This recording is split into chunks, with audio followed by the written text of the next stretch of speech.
During the Passover of 33 A.D., in the reign of Tiberius, a rumor circulated in Jerusalem that the body of the crucified temple agitator had disappeared, and with the rumor grew an expectation that he had somehow not died but would reappear among the living.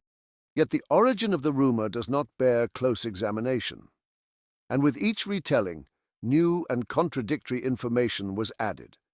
Eventually, 4 different versions would appear in the Gospels of the New Testament. Was it all a mere fabrication? Is Christianity based on a lie? Let us examine these stories to find the truth. The Messiah, from the God of War. The rumor that Jesus might have survived his execution originates from a simple story told by a frightened woman, Mary Magdalen, from whom he had cast out 7 demons.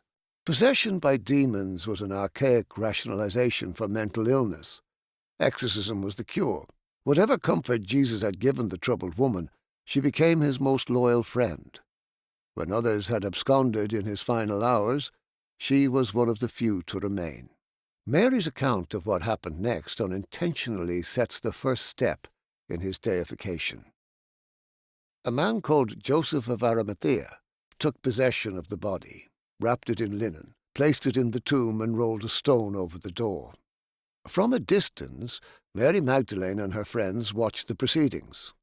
It was now late at night. It would soon be the Sabbath, when it was forbidden to anoint the dead. She would have to return 2 days after the Sabbath to perform this duty.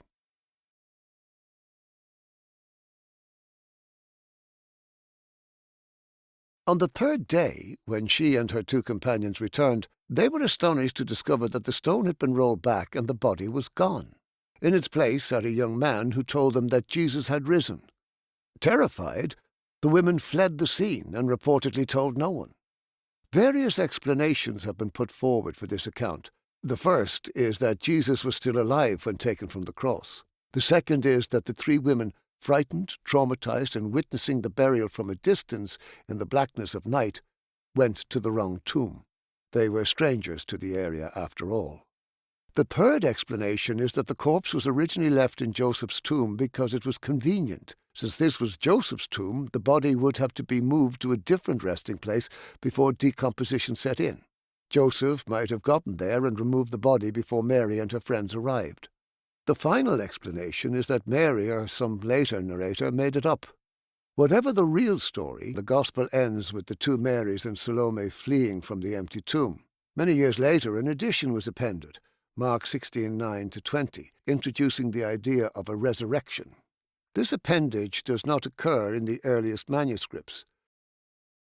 In this edition, Jesus first appears to Mary Magdalene, then to 2 of his apostles while they were walking in the country. Finally, he appears to 11 of them while they were eating.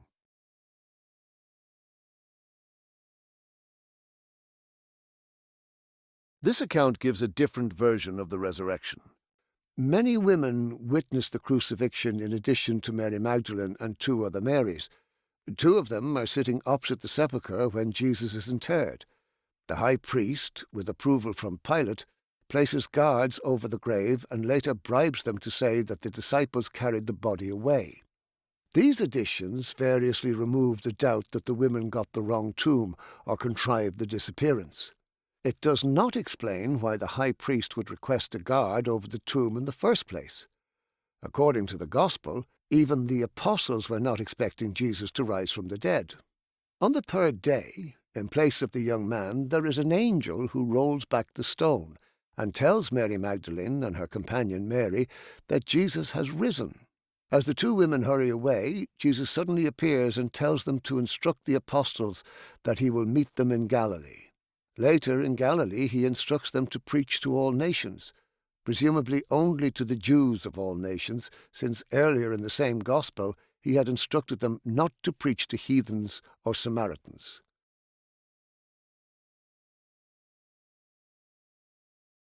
To overcome the problem that a woman's testimony would not be accepted in the Jewish courts of the time, Luke's story has Peter himself going to the tomb to verify it is empty, even though Peter was in Galilee, where he had fled after the crucifixion. Following his resurrection, Jesus appears to the apostles in Jerusalem, not Galilee, as in Mark and Matthew. He then ascends to heaven from Bethany.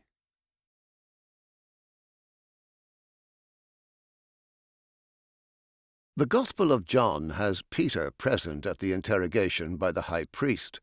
The witnesses to the crucifixion are now increased to include Mary, the mother of Jesus, and an unnamed disciple traditionally held to be John. Joseph of Arimathea and a friend, Nicodemus, collect the corpse. Mary Magdalen goes alone to the tomb and finds it empty. She rushes to the apostles, declaring, "They have taken the Lord out of the tomb, and we don't know where they have put him."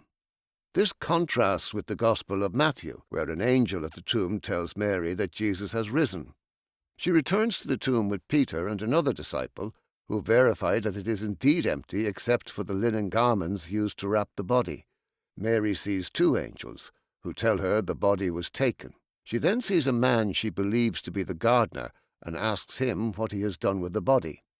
The man reveals himself to be Jesus. We must assume there is no resemblance, since this comes as a surprise to her.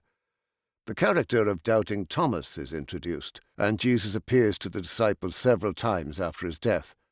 They, too, fail to recognize him.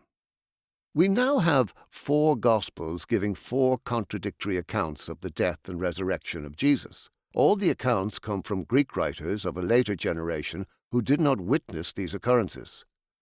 They also had strong motivations to sell a particular message, that the least likely explanation for these events, a miracle, was the correct one. Finally, we have 1 Corinthians 15:6, which claims he appeared to more than 500 people. This contradicts all other accounts and appears to be merely an attempt at convincing doubters. From the simple holy man described by Josephus and Mark, Jesus gradually morphs into something quite different with each successive telling. Truth or fabrication? You decide.